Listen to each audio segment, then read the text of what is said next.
आज मैं बहुत ज़्यादा खुश हूँ कि 5.5 साल के बाद मैंने फिर अपने वतन, अपनी मिट्टी पर कदम रखे। मैंने पिछले 5 सालों में हमेशा से यही ख्वाब देखा है कि मैं अपने मुल्क में कदम रख सकूं, और जब आज देख रही हूँ तो बहुत खुश हूँ। इंशाअल्लाह पाकिस्तान का मुस्तकबिल जो है वो उसका फ्यूचर जनरेशन है, वो उसकी लोग है। It's the biggest resource that we have. तो हमें इन बच्चों की तालीम में इन्वेस्ट करना चाहिए, हमें इस पे काम करना चाहिए। Welcome to the world today. I'm MAjeed Khan, and as you just witnessed Malala Yousafzai speaking at the Prime Minister's office, this is the subject of our program today. It is about Malala's return, which is a surprise not just to her, but to everybody else as well. So let's get the conversation started, and I'd like to introduce my guests in the studio for this discussion. First of all, we have Javeed Sadiq Saab. Thank you very much, sir. We have Mona Alam with us, and we have Rafi Ullah Kakar, who is a Rhodes Scholar. Thank you very much for being here, sir.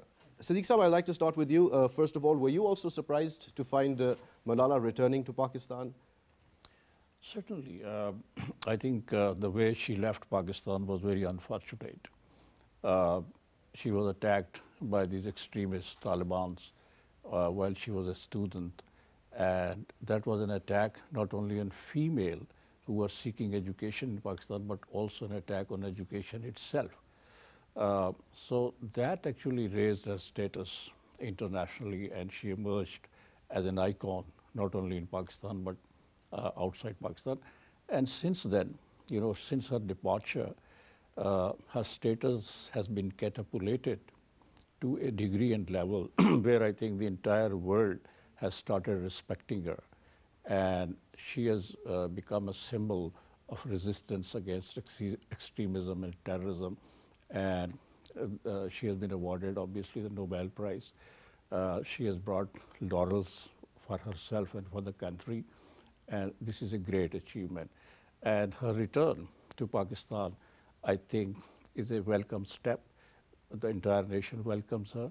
And hopefully, when the things begin to improve in Pakistan, when the law and order situation is normal, she may be able to come back and serve her nation and be a guide for the generations to come. Right. Mona, in your opinion, what do you think Malala has contributed towards building Pakistan's image internationally? Of course, she's a Nobel laureate, and despite that fact, we also have a lot of naysayers, a lot of people who are casting aspersions on her. How would you react to that? Thank you, waqas. That's very right. Indeed, she's been rather the youngest ever Nobel laureate. And for that matter of fact, we saw her teary-eyed in her homecoming speech in the PM house. That was really touching.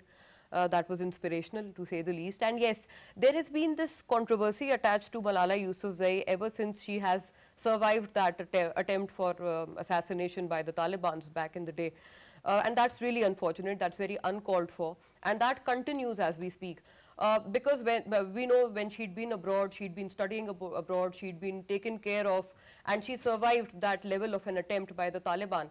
And back in the day, we were told, oh, why isn't she coming back to Pakistan? Why doesn't she contribute towards education for girls in Pakistan in her home? And why is she going abroad and taking all the perks? You know, they've been talking in that manner. But now when we see that she's here for 4 days, it's a 4-day trip, and she called upon the Prime Minister as well, then we just see the contrary in terms of the same conspiracies and the controversies. They'd been talking, oh, why is she back? What is she here for? What does she have to do with Pakistan? So you see, we only need a reason to stir up a controversy, one way or the other. And we as a nation really need to introspect if we are even happy with one thing or the other. Because we are in this habitual manner of seeking a problem, whether it's this way or that. So we certainly need to introspect into ourselves. She has mentioned in her homecoming speech as well, she spoke in Pashto, her mother tongue, her mother language, which was phenomenal, I'd say. She spoke in Urdu, she spoke in English during this speech of hers. And she had also mentioned that Malala Fund has spent $6 million, particularly contributing for education of girls in Pakistan. So I think that answers the controversy itself. which has stirred up and which has generated from this theory or this school of thought that Malala isn't doing much for education of girls here in Pakistan, which isn't the case at all. She's mentioned it in her very first speech, and she's here for 4 days. I think it will be a matter of pride for her, for all of us as a nation, to witness what she's up to and what she actually plans with her intents. But I think in her homecoming speech only, she has hinted towards the fact that she wants to contribute further with the support of the government. Prime Minister Shahid Khaqan Abbasi has also commended her for these efforts, and it was heartening to see that female ministers were also a part of this homecoming speech that she has addressed here. But then again, it will be a surprise for all of us also to see how she intends to put forward this agenda of forwarding girls' education in Pakistan. So I think we must welcome that with all open hearts and minds. Absolutely. And Mr. Kakar, you have interacted with Malala. You yourself are a Rhodes Scholar. Tell us a bit about your impressions when you spoke to her, and what did you learn? Well, first of all, it's a wonderful news for me, Malala's homecoming. Personally, I'm not at all surprised because I have known the family for the last 5-6 years. We used to interact with Malala and her family quite often when I was in the UK. During our interaction and meetings, the one thing that stood out about Malala and her family was her love for the country and her desire to return to Pakistan and contribute back.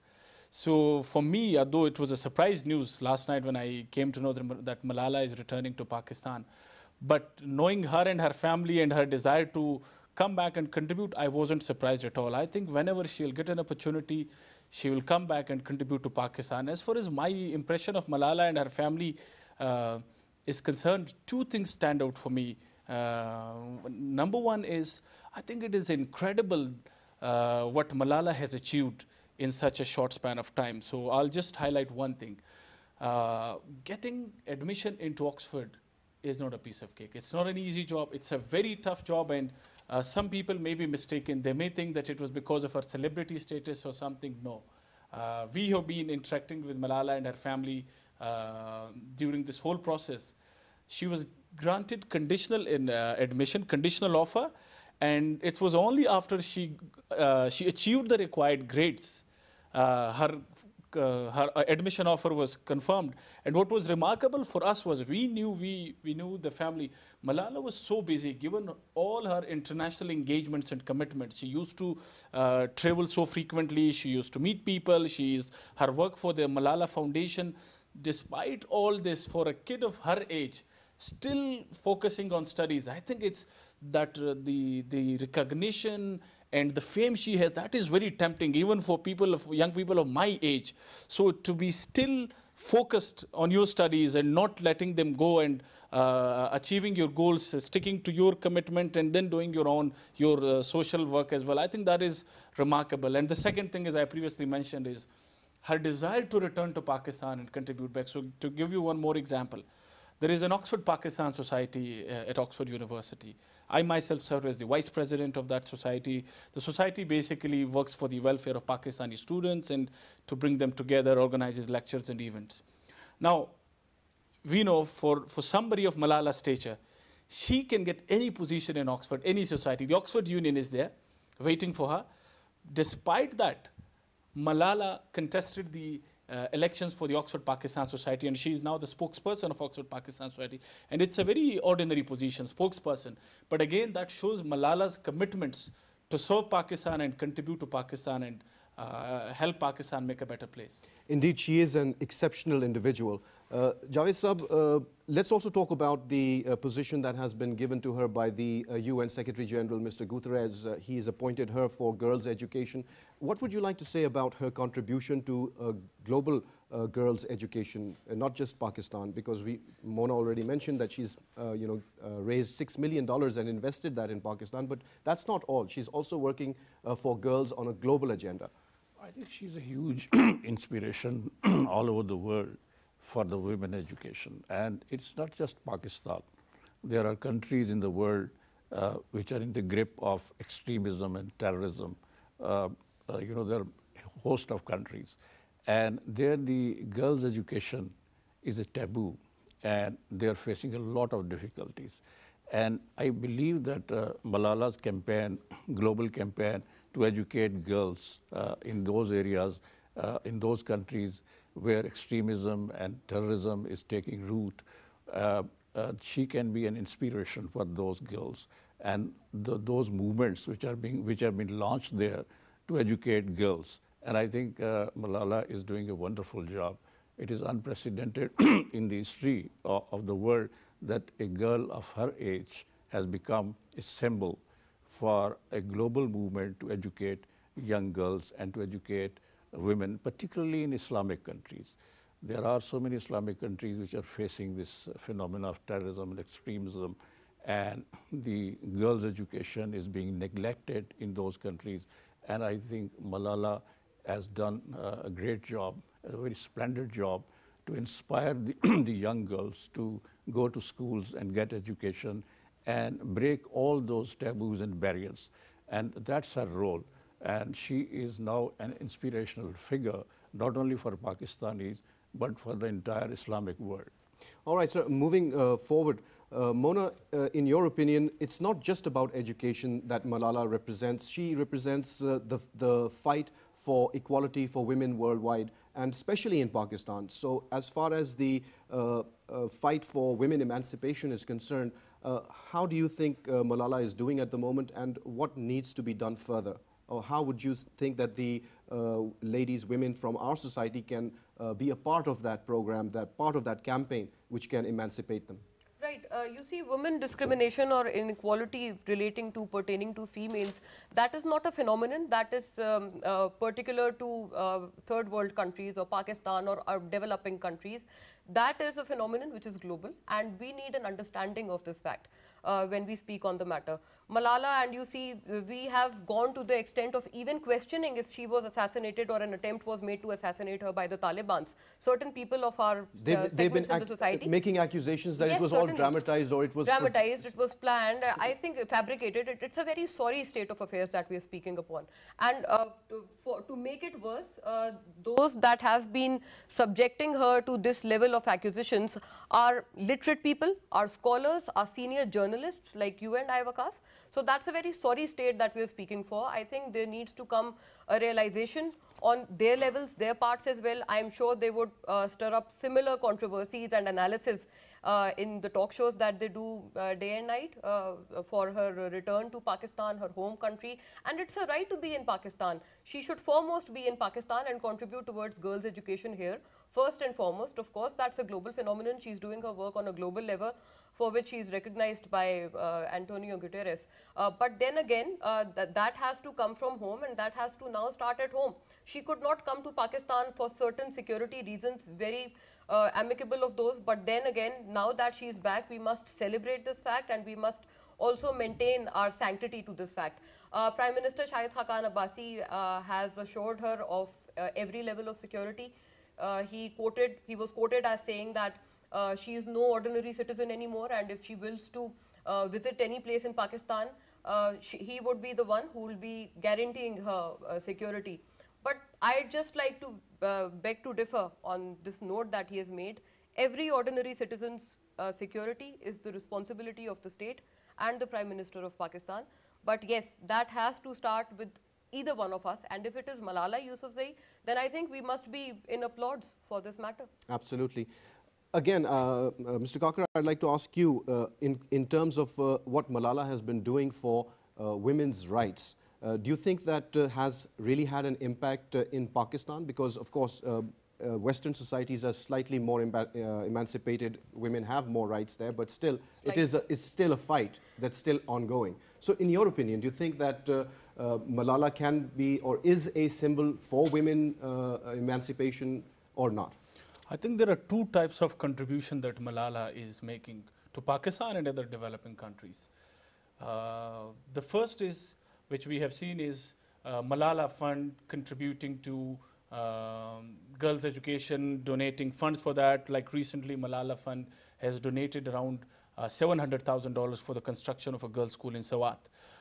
Similarly, $7 million were contributed to a fund under UNESCO by Malala Fund under the supervision of the government of Pakistan. That is one type of contribution. I think that is okay, but for me, there is a bigger contribution that Malala is making. This one is primarily the responsibility of governments across the world. and foundations like Malala foundations, they are coming in to fill in the gaps that have been left by a retreating state or a weak government.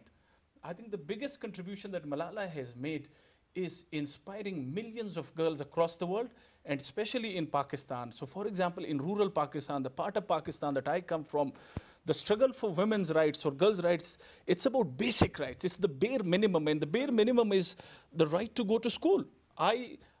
With extreme guilt and shame, I admit, I have 2 master's degrees from Oxford. I have 8 sisters, and none of them has been to college. So this is what Malala has done, is inspiring millions of young boys. Like, it's not only girls, it's giving motivation to boys like myself to change our patriarchal thinking and misogynist thinking. Absolutely. But also to inspire girls, and I completely agree with Mona. Just I'll quote a story here. I have a 13-year-old niece. She's studying at LGS Quetta. And she recently came to Islamabad to stay with me. She was on vacation. I gifted her Malala's biography, the book, and she used to read it. So one day when she went back to school, during her reading class, she was reading Malala's book. And her teacher actually reprimanded her for that. So this is LGS, supposedly the best private school in the country. Her teacher actually prohibited her from reading this book again. I think this is a huge tragedy for us as a nation, and I think the roots of this go back to this culture of conspiracy theories that is deeply rooted in Pakistan and in many other Islamic countries as well. I think we are still unable to reconcile with the fact that Muslim world as a whole is lagging behind the rest of the world in many spheres of life. So I think Rafiullah has raised a very important point, and you also mentioned it earlier about the Islamic aspect of Malala's struggle. But it's very strange, sir, for me to hear that, because according to what I've read and what Islam teaches, Islam says you must go and get yourself educated, and Islam says that men and women are created equal. Islam says all these things, but unfortunately, in practice, we see the opposite happening. What would you attribute these problems to, sir? I think it is a gross misunderstanding of Islam and its message. The Prophet, peace be upon him, said that seeking of knowledge is a must for every... Is a duty of every Muslim. Exactly, every man and woman. Man and woman. Right. So therefore, we are not following this splendid idea put forward by our Prophet. This is very unfortunate.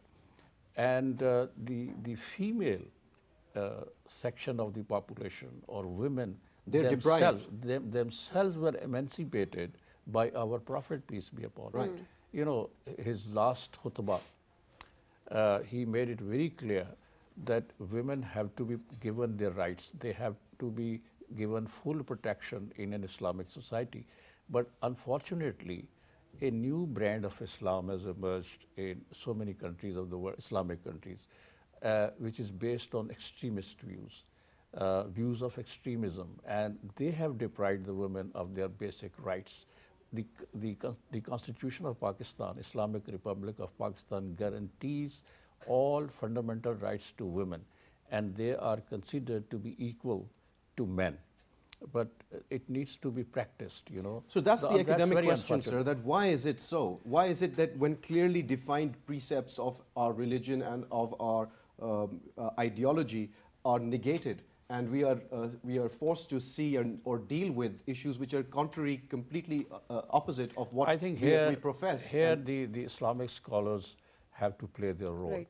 The Islamic Ideology Council, for instance, in a constitutional body which interprets Islam and which is mandated to amend the laws and the constitution if it is in contravention with Islamic injunctions. So therefore, I believe that it is the fundamental duty of the scholars, Islamic scholars, the ulamas, to teach people, to enlighten them that Islam is being misrepresented by so many so-called scholars and ulamas and mashaykhs.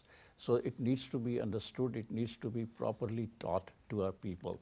And if someone honestly teaches Quran and Sunnah, I believe this attitude of people in Pakistan, the attitude of male towards female, will undergo a fundamental change. And therefore, I believe it is very important for all the Islamic scholars to come forward and play their role and enlighten those people who are in the grip of this ignorance. It's a very interesting phenomenon because, as you also mentioned, sir, that Islam talks about the protection of women in society. Exactly. But that's what we see, that in the name of protecting women, we end up depriving them. We That's end right. up, showing our chauvinistic and misogynistic Exactly. attitudes towards women's Particularly in, development. in Pakistani society. So it's a strange kind of a dichotomy. Mona, That's you right. must have also faced these issues Absolutely, as a working right. woman. Talk about your experiences. How do you think we can move forward as a society and deal with this particular issue? Obviously, in the context of Malala's entire fight. Yeah, so I'm overjoyed sir has pointed out true teachings of Islam, and I'd go an extent further and I'd rather say that those are those are non-believers and Jews in the guise of Muslims who are actually misinterpreting Islam and spreading this falsehood in the name of Islam and giving it a bad name. I mean, I don't find any rationale to call them or to label them a Muslim anyhow as a matter of fact. And obviously, when sir has been talking about the teachings of Islam, education has been termed mandatory for both men and women categorically by our Prophet, peace be upon him. That's very rightly said. Even his wife, his first wife, Hazrat Khatija, she'd been an epitome of empowerment to women back in that era. She was a businesswoman. She was twice widowed, and she was the one who rather approached, she was the one who first approached our Prophet, peace be upon him, for a marriage proposal. So that's how Islam is. That's what Islam is. Even our Prophet's daughters, they'd all been riding horses. They'd been participating in wars in that time.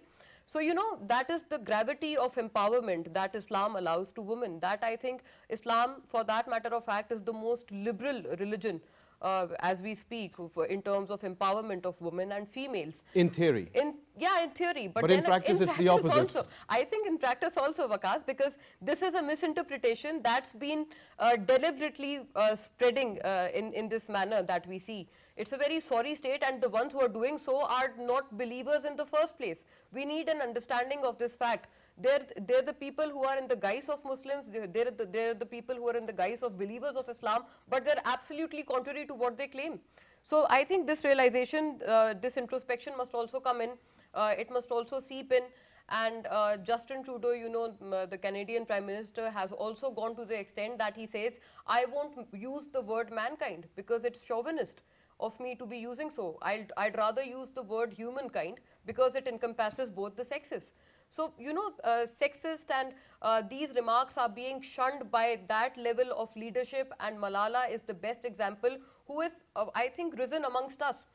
Sir has been talking about her 13-year-old niece, and when we see around ourselves, I think every girl symbolizes Malala. She's a story which is very similar to that of Malala, and even if I see for myself, of course, that has to come from the level of families, from the level of societies, educational backgrounds. Even our well-taught, well-read scholars, they need to get a grip over themselves and not sell to these, I think, shameless creatures who are obscurantists. Yeah, because it's obnoxious. They're actually misinterpreting Islam, and they're giving a bad name in the pretext of Islam. I think it's a disguise that's been going on, and it needs to be shunned right away, and from the highest level also trickling down to the lowest of levels and amongst ourselves. Absolutely. Rafi, talk to us about the perceptions that you found among people in the UK. Obviously, wherever Malala goes, she does have a profound influence and effect. So, speaking to other people who have interacted with Malala, what kind of impression does has she given to others around her? You must have heard other people making comments about her, which are not Pakistanis, not Muslims. I'm talking about the general public in the UK. I'll also speak on the question that you put to the previous two, please go but ahead. Before I'll answer your question. During our interaction with non-Pakistanis, people and students from across the world, from the UK and Europe, I think there was absolutely no doubt in their minds. They idolized Malala. For them, she was an inspiration. She was a symbol of resistance. And some of them who knew about Pakistan or the sort of conspiracy theories that were going around in Pakistan about Malala, some of them were stunned and surprised that why on earth would somebody have problem with Malala and the cause that she is promoting. So I think unanimously, I vividly remember once we had invited, this was before Malala got the Nobel Prize, we invited Malala to the Oxford Union. And the Oxford Union was full. I mean, it was the ground floor, and then there are upstairs, there are seating arrangements there as well. And there were people who were literally standing. The people were so keen to listen to Malala. And many of them were asking Malala the question, how can they support Malala? How can they be part of her struggle? So globally, Malala, I think she's idolized and she's celebrated. I would also like, this is the question you asked is very important. What has gone wrong? Why is this happening in Pakistan and the Muslim world? I'll go into further detail, agreeing with what has already been said. I think the issue is a bit more complex. When we come to the root causes, yes, I think one of the reasons we abandoned ijtihad like 1,000 years ago. So whatever interpretation of Islam we have today is very static. The concept of dynamic interpretation of theology has gone away. Two, unfortunately, the Islamic world's exposure to modernity was through colonialism. So those unpleasant memories and rightly so, has led to a situation where Muslims are skeptical of anything that they think has some link with the West. But I think 70 years have gone since we got independence from the British or many other Muslim countries. I think it's time for us to go beyond. And lastly, and that is the important bit, it's also a problem of liberal Muslims, if any. If there are, in my humble view, the problem with liberal Muslims is, A, they have left the business of theological interpretation to the Maulvis, and B, they have absolutely no constituency, and I include myself in that. And we sit here and we talk about a very sanitized interpretation of theology, which we know 90% of Muslims in our country don't agree with. So if we want to win this battle, if we want to win the war of ideas, I think we are not going to win it by merely saying that, look, this is the Islam we believe in. The problem is, as we all know, interpretation of Quran and Sunnah, unlike in many other religions, in Islam it's a decentralized thing. Anybody can interpret Islam the way they want. So even if the 90% of, as we do, like all of us, we say, and we completely believe in that, Islam doesn't condone or support violence. But as long as there are 5% Muslims across the world willing to believe otherwise and act upon those, we have a problem at our hands. Similarly, in regards to status of women, I think what we need to do is, what liberal Muslims need to do is, A, they need to get into the business of theological interpretation. Don't leave it to the Maulvis. B, we have to organize an open public debate. And for that, we have to take whatever is there in the scripture seriously rather than putting our own spin on it. And we have to win the debate publicly.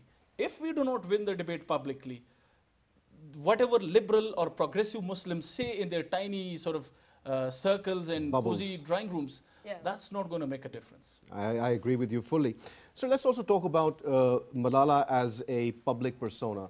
You must have heard her speaking, and I would say that she's extremely eloquent when she delivers her speeches. Yeah. So in your opinion, sir, what makes Malala such a profound speaker? What makes her words give so much weight and depth to what she's saying, and people are more recipient towards listening to her message? Of course, those are the ones that are favorably inclined towards her, but of course she also has the opposite effect on her detractors. So what do you think is the reason behind that? I believe that she has been an affected young person. There was an attempt to murder her, and for a cause. I mean, she was attacked for a cause which is very noble, not only in Pakistan but elsewhere in the world. That makes her a very special person. A. B, I think that she is very sincere and committed to the cause of education. And when a sincere, committed person speaks, it creates a lot of impact on the audience, on the listeners. And that is another reason that she is respected, and anybody who listens to her is affected and, starts loving her or starts respecting her. That's another reason. But the other issue is that she emerged from the most backward area of Pakistan. And when she was attacked in her own homeland, the extremism and terrorism was at its peak. And people in Pakistan thought that Taliban were about to capture even the capital of Pakistan, Islamabad. So that was the feeling. And in that context and in that scenario, what Malala did is something very extraordinary. And a message has been sent to the world that there are women, there are girls, there are people in Pakistan who can resist this onslaught of terrorism and extremism in Pakistan. And she has now become a symbol of that resistance. So that makes her a very special person. The other thing that I wanted to say to the contention which has been raised here, that people do understand the real teachings of Islam, particularly the educated class in Pakistan, but their interests, pecuniary interests, their financial interest also play a very important role to keep women deprived of their basic rights. Right. For instance, the big landlords in Pakistan, even though they are educated at Oxford and Cambridge and they come back to Pakistan, become the members of the parliament, becomes ministers and sometimes prime ministers, but they are not ready to give the due share to their sisters and daughters, because they are not going to depart or part away from the lands that they own from their ancestors. Right. And therefore they deprive the women of that precious property which they have inherited from their ancestors. So this is very deliberate. And even educated people, enlightened people, those who have sought education and have been educated in USA and UK, even they are doing it when they come back to Pakistan. Right. So this is the most unfortunate thing. And as Javeed Sahab has pointed out, these double standards that we see in our society, is there some way that we can fight against them? Of course, Malala is a voice that is prominent, but she's a lone voice. What do you think we as citizens of Pakistan need to do in order to make her movement grow, in order to make her message more palatable and also used for the uplift of women in general? Right. I think break away from taboos, and we are pretty much doing so. I've been watching this footage we are playing in the background as we are speaking. They've been playing footages of Asma Jahangir, late Asma Jahangir, late Benazir Bhutto, Maryam Nawaz, and there are so many more for that examples to quote. Fatma Jinnah, late Fatma Jinnah. So yes, I think we are breaking away from taboos. We are getting out of that bubble. We are popping that farce up. But then again, I think there's also a tinge of jealousy in that conspiracy that surrounds Malala, right? Because she's only 20 years old and she's the youngest ever Nobel laureate. And those who have contested this race, they can't swallow and gulp the fact that she has made it at this early level of her life, and she's already there. That we've aspired, and that we've strived to be there, and we've been giving in so much in that fact. But then again, it didn't come to us, it came to this little girl. So I think it's a jealousy there too that doesn't go down too well with the detractors that we're talking about. And also, just to quote a very little example in here, they had even gone to that demarcation, and they've surpassed rather that limitation. They've badmouthed her for donning a pair of jeans, casual jeans, on her first day to Oxford University. They'd been bad-mouthing her, they'd been conspiring against her. Oh, how come she's from a village, she's from Swat and she represents Pakhtuns and Pashtuns, and I don't know. So, they've been going to that levels, and they've been saying, oh, she'd always had a veil over her head, she'd always had a dupatta over her head, she'd worn a headscarf all her life. She maintains that headscarf pretty much. She even maintained that while she donned that pair of casual jeans to her first day to her college. So, they've been bad-mouthing her on that level, and that doesn't come just like that. That comes with a huge level of jealousy that is to follow. We just need to break away from taboos. Our men have to play the part, our society has to play that part, and more so the men in the society need to play that part to encourage the other sex in every race of life. And also women need to have this understanding that they need to promote women amongst themselves. We've also seen this habit of, I don't know, jealousy and envy when it comes to women we see around us. They're rather detractors of fellow women in whatever sphere they're working in. We need to support women as a matter of fact. We need to support women who are working amongst us, and we need to promote them at whatever levels that they're working on. This is, I think, a realization that's missing on everyone's part. The men also have to do their part. The women also have to come up, since they're making up 50% of the entire workforce, as a matter of support, as a matter of monetarization. But whatever it be, we must all play our parts. Whatever sex that we are in, we need to promote the other side. So I think it's a very deep-rooted problem. And yes, for Malala as well, we've been talking about how she's here, and you know, conspiracy has been doing the rounds ever since we've woken up to this news. Absolutely. I think the jealousy aspect is a major problem that you've mentioned. Also, let's talk about the cultural problems that we have to deal with, because religion, culture, economics, everything kind of overlaps when it comes to the subjugation of women.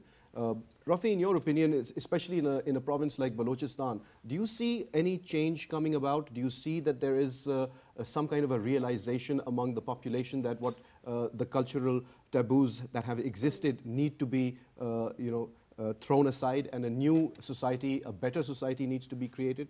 Is that realization there, or do you think we still need to work on that aspect? I think with, as far as Balochistan is concerned and the common people are concerned, I do see a change there. I see that people are increasingly sending girls to school. I do see particularly young boys who themselves have got the opportunity to go to universities. Their mindsets are changing, but the problem is social change is such a difficult thing. It's going to take a while, and I think that is where civil society organizations, that is where the government, and that is where activists need to play a more proactive role to expedite that change. I used to call myself a social change maker before coming to Pakistan, and the struggles or the challenges that I have faced within my own family, the little small changes that I try to introduce and the resistance that I face has given me a reality check. I no longer call myself a social change maker because I think nobody can bring social change. It's such a difficult thing. We all contribute our bit, and I have become more humble, and I have realized that it's such a difficult and it's such a laborious process. So I do see the change, but I think it's going to take a while, and I think that is where people like you, myself, Mona, and others need to play a more proactive role. I also think there is a class element to the criticism that Malala is facing. What I see is, so Malala comes from a very humble rural background. She never went to an elite school. She was studying in a public school. She came from lower middle class family. What I see is, and this is a problem of the upper middle class Pakistanis. These are the upper middle class Pakistanis, the privileged class. They have a sense of entitlement. They go to these elite schools, and they somehow consciously or subconsciously think that they have kind of monopoly over all these achievements, topping O levels, A levels, getting these grades. They are the soft face of Pakistan, and that's how it has been traditionally. So I think Malala has also changed that culture. She has also challenged that the privilege of the upper middle class and the classist sort of society as well. I think that also explains some of the... I think that's a very good point. Javed, would you want to say something about it? I want to add that the first Nobel Prize winner for Pakistan, Dr. Abdul Salam, belonged to Jung, district Jung, the remotest village that there he studied. I interviewed him back in 1979, and he shared this with me, that I have studied in public schools. I've never been to an elitist school. So the other Nobel Prize that came to Pakistan was also for a person who belonged to a remote village of Pakistan. So it's not about the school. It's not the school. It's the talent. It is the the God-gifted person who can rise from anywhere. So I think Malala is another example, and it's a great inspiration for us, all of us. She is from a very backward area, undoubtedly. And there the education of women is unthinkable, in normal circumstances. Why is that so, Javed Sahab? Because we've already covered this aspect, but there's this sense of ownership of women, as if they are slightly subhuman, and you know they're less than human, because most men they call them our women and things like that. Those terms they need, that whole perception needs to change. What do you attribute it to, sir? In Indian Pakistan, Indian Islam, the Islam that we find here in the subcontinent is totally different from the Arab Islam. Here, I think the local culture, and particularly the landlordism, and you know the land ownership and aristocracy, they have developed their own set of values, and that's why we are so prejudiced about women folk in this country. And particularly they're treated like property, sir. Exactly. That's what I'm trying to say. Their own property. Why exactly. is that the case? And the area from which Malala came, you know, it's very unfortunate that there the women are not being respected, they're not being educated, they're not even allowed to go outside their homes and work. And that is very unfortunate. That's the ugliest part of the society that prevails there. So it is a great pleasure, and it's a great honor and a great inspiration for all of us in Pakistan that a girl of an unknown, humble background has emerged as an icon at a global level. So I believe that she must be paid tribute to that. Absolutely. Well, going further, Mona, what do you think we as Pakistani citizens should be doing in order to support people like Malala? Not just Malala, but there are also other individuals in our society that have a lot of talent who also kind of fall by the wayside. What can we do in order to promote such people within ourselves? I just have a very humble suggestion to make in here. I think we need to take this step, and we need to put this, we need to take this head start and initiative. All of us need to get our children, get everyone in our family who is on this educational level and in their, amidst their educational background. I think we need to enroll them in public schools in the first place. Because if people like us, whom we say or claim are enlightened, if they aren't the ones who are studying in public schools, then there would be no one to actually rectify whatever is wrong in terms of provisions in those public schools. And that is why, exactly that is why our government schools, our government hospitals are in such a sorry state. Then having said that, I'd also like to mention this, sir has, Javeed Sahab has spoken of the Arab interpretation of Islam and the Indian interpretation of Islam. I think there's a dichotomy of power in either of them, because when we talk about the Indian interpretation of Islam, they're in a habit of objectifying women. That's what they do. While in the Arab version of Islam, I think they are somehow in this dilemma that they think respect of a woman is used, is something interchangeable to denying them their empowerment.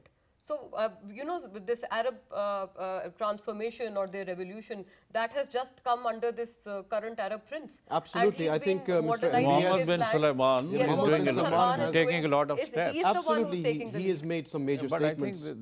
But other than that, you know how Arab Islam used to be. We can't ever see that interchangeably to what Islam is in Turkey, where everyone is granted freedom, where everyone is happy to practice whatever they like without being judged upon.